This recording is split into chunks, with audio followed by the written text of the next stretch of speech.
तो मेरा सवाल ये है कि जिस धर्म ग्रंथ ने, जिस धर्म ने और धर्म के ठेकेदारों ने हमें शूद्र कहा और शूद्र कह के हमें उस जाति व्यवस्था, वर्ण व्यवस्था में सबसे नीचे डाला, हमें अपने अधिकारों से वंचित किया, हम उसकी आलोचना न करें, तो हम दूसरे धर्म की आलोचना करें? क्या, कब, कैसे, कितने, क्यों? क्या इस तरह के सवाल आपके मन में कौंधते हैं? क्या आपके मन मस्तिष्क में सवालों का तूफान खड़ा होता है? क्या आप प्रश्नों को लेकर व्याकुल होते हैं? यदि हाँ, तो यह एपिसोड आपके लिए है और यदि ना, तब भी यह एपिसोड आपके लिए है।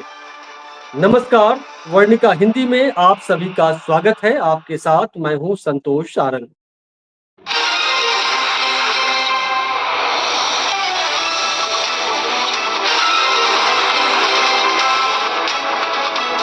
मेरे मन में भी बहुत सारे सवाल उठते रहते हैं, जलते प्रश्न धधकते रहते हैं। आज हम इन्हीं सवालों पर सवाल करेंगे आपसे और इसके जवाब ढूंढने की कोशिश करेंगे। इस देश की एक चर्चित पत्रकार रही, खोजी पत्रकार रही, मणिमाला ने भी कुछ सवाल पब्लिक डोमेन में रखे हैं। मणिमाला का नाम पुराने लोग जरूर जानते होंगे। मणिमाला जी ने अभी फेसबुक पोस्ट डाला है 3 दिन पहले और उन्होंने लिखा है कि जिस तरह गणेश का सिर काटने पर हाथी का सिर जोड़ दिया गया, काश इसी तरह कोई एक लव का अंगूठा भी जोड़ देता। आखिर मणिमाला जी के मन में ये प्रश्न क्यों पैदा हुए? क्या कभी आप लोगों के मन में भी इस तरह के सवाल कौंधते हैं? राजनीति को लेकर, धर्म को लेकर या फिर दूसरे विषय को लेकर? क्या आप आंख बंद करके विश्वास करते चले जाते हैं या जो परंपरा से चली आ रही चीजें हैं, आंख बंद करके उसे पीढ़ी दर पीढ़ी आगे ले जाने की कोशिश में लगे हैं? आखिर सवाल किसी के मन में क्यों उठते हैं?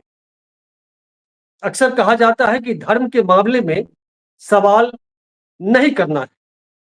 आखिर किस संविधान में लिखा है कि धर्म और आस्था का जो सवाल है, उस पर सवाल खड़े नहीं करने चाहिए? कई साधु संतों के मुंह से कहा जाता है कि धर्म को लेकर आंख बंद करके विश्वास करते चलिए और पूर्वज जो करते आए हैं उसे करते चलिए। लेकिन मणिमाला जैसी जो प्रगतिशील सोच की के लोग हैं, जो बौद्धिक हैं, जो चेतना संपन्न लोग हैं, आखिर धर्म पर भी सवाल क्यों खड़े करते हैं? आखिर मणिमाला जी के मन में ये प्रश्न क्यों पैदा हुए कि गणेश का सिर जब काटा गया, फिर हाथी का सिर जोड़ा गया, तो फिर एकलव्य का अंगूठा क्यों नहीं जोड़ा गया? इस सवाल पर हम आगे बात करेंगे, लेकिन आपको शायद मालूम होगा कि अभी बीते 7 सितंबर को गणेश चतुर्थी थी और अगले 10 दिनों तक, यानी 17 तक गणेश उत्सव पूरे देश भर में धूमधाम से मनाया जा रहा है। अनंत चतुर्दशी को गणेश की प्रतिमा का विसर्जन होगा और गणेश को लेकर, जिन्हें भगवान गणेश कहा जाता है, उनको लेकर जो मिथक कथाएं हैं, उसके बारे में आप में से बहुत सारे लोगों को मालूम होगा कि गणेश, जो भगवान गणेश है, उनका जन्म उबटन से हुआ था, जिसे कई जगह अपटन या उपटन भी बोलते हैं।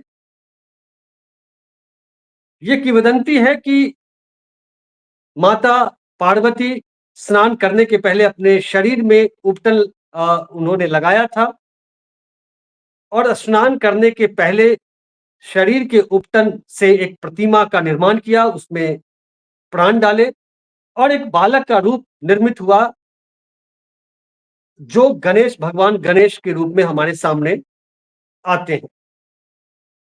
कहा जाता है कि गणेश जब बालक रूप में सामने आए तो पार्वती जी ने कहा कि तुम मेरे पुत्र हो और सिर्फ मेरी आज्ञा का पालन करना है। और यह कह के वो स्नान गृह में चली जाती हैं। कुछ देर के बाद भगवान शिव आते हैं और वे उस स्नान गृह की ओर जाने लगते हैं तो गणेश रोकते हैं, लेकिन अपनी माँ की आज्ञा का पालन करते हुए वे उन्हें जाने नहीं देते। कई देवता उन्हें गणेश को समझाने की कोशिश करते हैं, लेकिन वे समझते नहीं है, चूंकि माँ के आदेश का पालन करना था। क्रोधित होकर भगवान शिव अपने त्रिशूल से गणेश का गर्दन काट देते हैं। पार्वती जी जब स्नान करके लौटती हैं तो गणेश का सिर कटा देखकर वो बिलखती है, रोती हैं और फिर आदेश देती है कि जिसका भी सिर मिले उसका सिर लाकर और गणेश के धड़ से जोड़ दो। कई देवता जंगलों की ओर निकलते हैं सिर लाने के लिए और भगवान विष्णु को किसी जंगल में एक हाथी दिखता है। हाथी का गर्दन काटकर भगवान विष्णु लाते हैं और फिर गणेश के धड़ में हाथी का सिर जोड़ दिया जाता है और इस तरह से गणेश का जन्म होता है। और उसी दिन को गणेश चतुर्थी के रूप में मनाया जाता है, यानी गणेश का जो जन्म है हुआ जिस दिन, उसे गणेश चतुर्थी के रूप में मनाया जाता है। ये किंवदंती है, मिथक कथाएं हैं। और आज खास करके देश के दो बड़े राज्य महाराष्ट्र और कर्नाटका में गणेश उत्सव धूमधाम से मनाया जाता है। महाराष्ट्र की राजधानी मुंबई में तो बड़े बड़े बॉलीवुड कलाकार, सेलिब्रिटीज और कॉरपोरेट जगत के धन्नासेठ गणेश उत्सव में शामिल होते हैं, गणेश की पूजा करते हैं और विसर्जन जुलूस में भी शिरकत करते हैं, धूमधाम से विसर्जन यात्रा में शामिल होते हैं। अब तो बिहार के विभिन्न शहरों और गांवों में भी धीरे धीरे गणेश उत्सव मनाया जाने लगा है। लेकिन सवाल यहाँ पैदा ये होता है कि क्या आपके मन में कभी ये बात आई कि गणेश का सिर काटने के बाद उसमें हाथी का सिर डाला गया, फिट किया गया, तो या भगवान कहें या मनुष्य कहें, उसके धड़ में अगर हाथी का, एक जानवर का सिर फिट किया जाएगा तो क्या उस हाथी के सिर में जो चिंतन की प्रक्रिया है या जो मस्तिष्क का जो की बुनावट है, जिसमें एक मनुष्य सोच सकता है वो या चिंतन कर सकता है, क्या उस तरह हाथी कर सकता है? क्या उबटन से किसी भगवान का जन्म हो सकता है, होता है? क्या इस तरह के सवाल जो हैं वो आपके मन में पैदा होते हैं, या फिर चूंकि यह धर्म का मामला है तो ये मिथक कथाएं हैं, मिथ है, तो उसको बस आंख बंद करके आस्था में डूबे रहे, भक्ति में लीन होकर और उनकी पूजा करते रहे। खास करके बहुजन समाज के लोगों से मैं ये कहना चाहता हूं। तो मेरा ये कहना है कि इस तरह की जो भी चीजें हैं उस पर सवाल खड़े करना जरूरी है और यही शोध और ज्ञान की परंपरा को आगे ले जाती है। अब आते हैं मणिमाला जी के उस पोस्ट पर जिसमें उन्होंने सवाल किए हैं कि जिस तरह गणेश के सिर कट जाने पर उसमें हाथी का सिर जोड़ दिया गया, काश इसी तरह कोई एकलव्य का अंगूठा जोड़ देता। आखिर उनका अंगूठा द्रोणाचार्य, द्रोणाचार्य ने क्यों काटा? ये कहानी आप जानते हैं कि अर्जुन से बड़े धनुर्धारी एकलव्य हुए और द्रोणाचार्य ने एकलव्य को शिक्षा यह देखकर नहीं दी कि यह अर्जुन से आगे निकल जाएगा, अर्जुन से तेज तर्रार है। लेकिन एकलव्य माने नहीं और उन्होंने अपने गुरु द्रोणाचार्य की प्रतिमा बनाकर उन्हें गुरु मान करके और उन्होंने शिक्षा लेनी शुरू की। तो द्रोणाचार्य को लगा कि अरे ये तो मुझे मेरी प्रतिमा बना करके और ये सारी शिक्षा ले ली है। तो उन्होंने कहा कि तुम गुरु दक्षिणा में मुझे क्या दोगे? तो उन्होंने कहा कि जो कुछ मांगिए गुरुवर। तो गुरु द्रोणाचार्य ने एक का अंगूठा दान में मांग लिया। वे जानते थे कि इसका अंगूठा रहेगा तो यह अर्जुन से भी आगे निकल जाएगा, उससे भी बड़ा धनुर्धारी निकलेगा। इसलिए छल करके गुरु द्रोणाचार्य ने एकलव्य का अंगूठा काट लिया। लेकिन गुरु द्रोणाचार्य ने अर्जुन से गुरु दक्षिणा के रूप में अंगूठा नहीं लिया। यहां सीधा सीधा जाति का सवाल पैदा होता है, क्योंकि एकलव्य छोटी जाति से थे और गुरु द्रोण ब्राह्मण थे। इसलिए वे चाहते थे कि अर्जुन जो सवर्ण जाति के से थे वे आगे रहें और दुनिया में इतिहास में अगर नाम हो तो अर्जुन का हो, एकलव्य का नहीं हो। यह पोस्ट डालते ही कई लोगों की प्रतिक्रियाएं सामने आई। वो मैं चाहता हूं कि आपको पढ़कर सुनाऊं। एक रामदेव विश्व बंधु नाम के एक यूजर हैं। वे लिखते हैं कि तब तो एकलव्य का कोई मुकाबला नहीं कर सकता था। आज भी देश के कई यूनिवर्सिटीज में द्रोणाचार्य मिल जाएंगे। भारत सरकार खेल में द्रोणाचार्य पुरस्कार देती है। ये रामदेव विश्व बंधु लिखते हैं। ये सवाल खड़े करते हैं कि आज भी तो यूनिवर्सिटीज में जो प्रोफेसर हैं वे गुरु द्रोणाचार्य के रूप में आज मौजूद हैं। जो दलित पिछड़े समाज के जो प्रतिभाशाली छात्र हैं उनके कदम पर अंगूठे काट लेते हैं। अंगूठा काटने का मतलब है कि उन्हें मानसिक रूप से टॉर्चर करते हैं और उनके अंक काट लेते हैं, इंटरव्यू में अंक काट लेते हैं और तरह तरह से उनका शोषण करते हैं। उनकी प्रतिभा को एक तरह से नष्ट करने की तमाम कोशिशें करते हैं और उन्हें पीछे धकेलने की कोशिश करते हैं। ये एक यूजर है, वे सवाल यहाँ प्रतिक्रिया में, इस पोस्ट की प्रतिक्रिया में देते हैं। रामदेव ये भी कहते हैं कि खेल में द्रोणाचार्य के नाम से पुरस्कार दिए जाते हैं, एकलव्य के नाम पर क्यों नहीं दिए जाते, ये मेरा भी सवाल है। एक और यूजर जो डॉक्टर लता प्रतिभा मधुकर है, वे लिखती हैं शायद उन्हें अर्जुन का अंगूठा काटना पड़ता, इसलिए एकलव्य का अंगूठा ले लिया। एकलव्य जैसे कुशल धनुर्धारी के लिए अंगूठा जोड़ना यानी अपने लिए मौत का कुआं खोदना था। द्रोणाचार्य के लिए ये जानते थे ब्राह्मण द्रोणाचार्य कपट था मन में, इसलिए तो किसी खिलाड़ी को द्रोणाचार्य या अर्जुन अवार्ड से नहीं एकलव्य के नाम से अवार्ड देना चाहिए।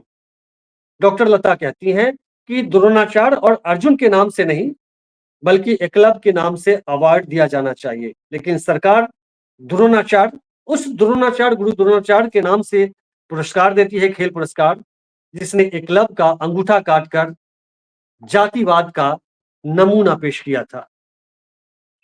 वो आगे लिखती हैं क्योंकि द्रोणाचार्य और अर्जुन पक्षपात का नाम है। जाति के नाम पर कैसे पक्षपात किया गया उस दौर में भी, रामायण महाभारत के काल में भी एक गुरु शिष्य के साथ शिष्य को जाति देखकर उसे शिक्षा देते थे, जो आज भी जारी है। तरीके भले बदल गए हैं। एक है संजीव सिन्हा संजू, वे लिखते हैं अभी भी रोज अंगूठा काटा जा रहा है। जुडिशियरी मीडिया में अगर आप काम कर रहे हैं तो अंगूठा काट लिया जाएगा। आप देखिएगा कैसे मीडिया के क्षेत्र में ऊपर से नीचे तक ब्राह्मणों का कब्जा है। सबसे ज्यादा संपादक या बड़े बड़े ओहदे पर अगर हैं तो वे ब्राह्मण जाति से हैं और बाकी जो सवर्ण जाति के जो पत्रकार हैं उनका कब्जा है। तो ये स्थिति मीडिया की है। आखिर वे वहां मीडिया हाउसेज में द्रोणाचार्य कौन बैठे हैं, कौन जाति देख करके पत्रकार बनाते हैं, उन्हें अपॉइंट करते हैं और जाति देखकर उन्हें बाहर कर देते हैं। ये इस तरह के बहुत सारे उदाहरण हैं जो किसी और एपिसोड में हम बात करेंगे। जुडिशियरी की बात करें, कैसे सुप्रीम कोर्ट हो या हाई कोर्ट हो, जजों की जो लिस्ट देखेंगे तो सबसे ज्यादा अधिक अपर कास्ट के जजेज हैं, उसमें भी ब्राह्मण जाति के सबसे ज्यादा जज हैं। कॉलेजियम सिस्टम लाकर, ये कॉलेजियम सिस्टम क्या है, ये एकलव्य का अंगूठा काटने सदृश ही तो है। अंगूठा नहीं काट करके वो एक ऐसा सिस्टम बनाया गया कि उसमें एकलव्य बाहर हो जाएंगे और अर्जुन को मौका मिलेगा। जुडिशियरी में, मीडिया में, तमाम क्षेत्रों में यही स्थिति है। सरकारी संस्थानों में भी अ, सैकड़ों साल से यही होता आया है। अब जाकर आरक्षण की व्यवस्था की गई संविधान के ज़रिए, तब जाकर के कुछ क्लब, जो आज के क्लब हैं, उन्हें मौका मिला है, लेकिन उन्हें आरक्षण वाला कह के ये जनजात आरक्षण वाले उन्हें मानसिक रूप से प्रताड़ित करते हैं, उनकी सांस्थानिक हत्या या आत्महत्या करने को मजबूर करते हैं। राम प्रकाश नाम के यूज़र लिखते हैं, एकलव्य भील यानी आदिवासी थे। मदन मोहन चमोली लिखते हैं और शंभू का शेर भी। यानी जिस तरह से क्लब का अंगूठा काटा गया, उसी तरह रामचंद्र जी ने शंभू की हत्या कर दी। तो ये इतिहास रामायण काल की बात करें, महाभारत काल की बात करें या फिर आधुनिक काल की बात करें, हर समय एकलव्य यानी दलित पिछड़े समाज के जो प्रतिभावान युवक रहे हैं, छात्र रहे हैं, उन्हें गुरु द्रोणाचार्य उनके अंगूठे काटे, उनके नंबर काटे, उनकी प्रतिभा को कुचलने की कोशिश उन्होंने की। पीएचडी करने वाले दलित पिछड़े समाज के जो छात्र हैं, उनसे ज़रा आप पूछिएगा कि किस तरह से जो गाइड होते हैं, एक तो जल्दी तैयार नहीं होते हैं, तैयार होते हैं तो उन्हें कई सालों तक उनका कई तरह से शोषण करते हैं, आर्थिक, शारीरिक, मानसिक तरह-तरह के शोषण करते हैं। मणिमाला एक और 6 दिन पहले का पोस्ट लिखती है, इसी अपने इस पोस्ट को जस्टिफाई करता करता हुआ वह पोस्ट है, जिसमें वे कहती हैं कि जो यूपीएससी में न कर सके, उसे लैटरल एंट्री से जॉइंट सेक्रेटरी, सेक्रेटरी या एडिशनल सेक्रेटरी बना दो। जो कैट ना कर सके, उसे देश के तमाम आईआईएम में लैटरल एंट्री दे दो। जो नीट न कर सके, उसे एम्स और आईआईटी जैसे प्रतिष्ठित संस्थानों में लैटरल एंट्री दे दो। और दौलत, शोहरत और ताकत वालों के लिए खुला बेशर्म आरक्षण, इस पर सब चुप, दलित आदिवासी आरक्षण पर कांव-कांव, भौं-भौं। ये लिखती हैं मणिमाला, जो गणेश वाला जो पोस्ट है उससे 3 दिन पहले। आखिर ये पोस्ट उन्होंने क्यों लिखा? वो इसलिए लिखा कि अमिताभ बच्चन की नातिन है, उनका नाम है नव्या नवेली नंदा। उनका एडमिशन हैदराबाद आईआईएम में हुआ है। कोर्स का नाम है ऑनलाइन बीपीजीपी एमबीए कोर्स। उस कोर्स में बिना कैट का एग्जाम दिए या जो प्रोसेस है टेस्ट का या इंटरव्यू का, वो बिना किए हुए एक तरह से लैटरल एंट्री के जरिए उनका एडमिशन हुआ है। यानी आप दलित पिछड़े समाज के छात्र हैं, तो आपको कई तरह के टेस्ट और इंटरव्यू से होकर गुजरना पड़ेगा और उसमें भी इंटरव्यू में नंबर कम देकर आपको बाहर कर दिया जाएगा या फिर नॉट फाउंड सुटेबल करके आपको कंपटीशन से बाहर कर दिया जाएगा। ये जो बाहर करने वाले लोग हैं, जो इंटरव्यू बोर्ड में बैठे हुए द्रोणाचार्य हैं, वो आज भी एक क्लब के न जाने कितने क्लब के अंगूठे काटते रहते हैं। ये सवाल, इसी तरह के सवाल मणिमाला उठाती हैं। कुछ इसी से जुड़ता है, एक और पोस्ट की हम चर्चा यहाँ करना हम चाहते हैं। ये सुब्रतो चटर्जी हैं, जो खुद को डिजिटल क्रिएटर लिखा है फेसबुक प्रोफाइल में। वे लिखते हैं, इतिहास की बात छोड़ दें तो आज ब्राह्मण को ब्राह्मण बनाए रखने के लिए गैर ब्राह्मण ही अधिक तत्पर है। यानी ब्राह्मण को कोई ब्राह्मण ब्राह्मण नहीं बना रहा है, बल्कि जो गैर ब्राह्मण है, दलित पिछड़े समाज के लोग हैं या फिर जो ब्राह्मण को छोड़ के सवर्ण जो जातियां हैं, वे ब्राह्मण को ब्राह्मण यानी इस धरती का देवता बनाने को लेकर तत्पर हैं। इस पोस्ट पर जो प्रतिक्रिया आई, उसे मैं चाहता हूं शेयर करूं। नरेंद्र तोमर नाम के जो यूजर हैं, फेसबुक यूजर, वे लिखते हैं, ब्राह्मणवाद को बचाने में सबसे आगे बनिए हैं, जिसके व्यावसायिक स्वार्थ ब्राह्मणों से पूरे होते हैं और फिर आते हैं ठाकुर। ये नरेंद्र तोमर साहब लिखते हैं कि ब्राह्मणवाद को बचाने में सबसे आगे बनिए हैं और फिर ठाकुर। मैं यहाँ मीडिया का उदाहरण देता हूँ। आज देश में जितने मीडिया घराने हैं, चाहे वो प्रिंट मीडिया हो या फिर इलेक्ट्रॉनिक मीडिया, अखबार के मालिकान हो, वे सबके सब बढ़िया हैं। यानी कोई अग्रवाल है, कोई इस तरह के कोई मारवाड़ी है, लेकिन उसके संपादक ब्राह्मण हैं। तमाम जगह देखिएगा तो कुछ एक जगह दूसरी जाति के भी हैं, जो अपर कास्ट के हैं। प्रधान संपादक तो शायद ही आपको मिलेंगे। टेलीविज़न चैनल्स पे जो पैनलिस्ट आते हैं, उसमें भी अधिकतर ब्राह्मण ही होते हैं और जो एंकर हैं, उसमें भी लगभग वही है। अब इक्के-दुक्के दिखने लगे हैं दूसरे समाज के लोग। मैं यहाँ एक प्रसंग का ज़िक्र करना चाहूँगा। अभी 2-3 दिन पहले की बात है, एक व्हाट्सएप ग्रुप पर धर्म को लेकर एक डिबेट शुरू हुआ। लोगों ने अपनी-अपनी प्रतिक्रियाएँ देनी शुरू हुई। मैंने भी अपनी प्रतिक्रिया दी। उसके बाद मैंने एक कटिंग डाला मनुस्मृति की कटिंग, जिसमें लिखा है कि शूद्रों को वेद का अध्ययन नहीं करना है, वेद का पाठ नहीं करना है, सुनना है, सुनने पर कान में शीशा पिघला कर डाल दिया जाएगा। इस तरह की चीज़ें लिखी हुई थी, उसको मैंने डाल दिया और पूछा कि इस पर आपकी राय क्या है? वो जाति से कुशवाहा थे, ओबीसी थे। उन्होंने मुझे धमकी दी कि आपको इस ग्रुप से निकाल देंगे, इस तरह की चीज़ें आप मत डालिए और वो उस कटिंग को तुरंत डिलीट किया बिना पढ़े। फिर मैंने उस कटिंग को मैंने फिर डाला, जो वेद के बारे में था कि शूद्रों को वेद का अध्ययन नहीं करना है, लेकिन फिर उन्होंने डिलीट कर दिया। मैंने कहा कि आप पढ़िए और इस पर जवाब चाहिए। तो 3 बार डाला और तीनों बार उन्होंने डिलीट कर दिया। इससे क्या ज़ाहिर होता है? जो सुब्रतो चटर्जी ने लिखा कि इतिहास की बात छोड़ दें और ब्राह्मण को ब्राह्मण बनाए रखने में जो तत्पर है वे गैर ब्राह्मण लोग हैं। जो ओबीसी हैं, कुशवाहा जाति के वो व्हाट्सएप के एडमिन हैं, उन्होंने उस बात पर उस चीज़ को पढ़ा ही नहीं। विमर्श करने की बात ही छोड़ दीजिए। यानी आँख बंद करके वो ब्राह्मणवाद का पोषण कर रहे हैं, जो उनको शूद्र कह रहा है, एक तरह से गाली दे रहा है, उसको वो संरक्षित कर रहे हैं। यह तो स्थिति है। तो ऐसे लोग हैं समाज में, हमारे समाज में, खासकर बहुजन समाज में, जो ब्राह्मणवाद को पोषित और संरक्षित करते हैं। कई बार जब डिबेट होता है तो ब्राह्मण लोग कहते हैं कि खुद मैं कहता हूँ कि पूजा कराने के लिए हमें ले चलिए। आप तो खुद ले जाते हैं और ये बात सही भी है।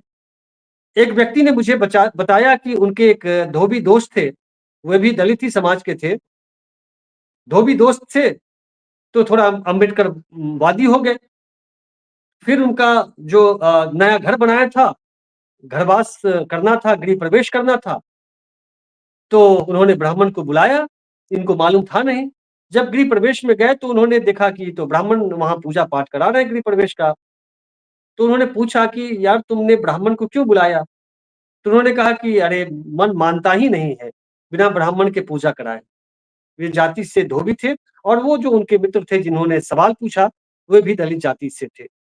तो ये स्थिति है कि एक धोबी जाति जिनसे सवर्ण छुआछूत करता रहा, खास करके ब्राह्मण, उनकी थाली में नहीं खाता है, उनके लिए अलग व्यवस्था कराई जाती है। ऐसे लोग भी ब्राह्मणवाद को पोषित करते हैं और ब्राह्मणों को देवता घोषित करते हैं, उन्हें उस तरह मान-सम्मान देते हैं, भले ब्राह्मण उनके साथ खाए नहीं, उनके आरक्षण का आखिर मुखालफत करें, जाति जनगणना का विरोध करें या फिर इनको तरह-तरह से जाति सूचक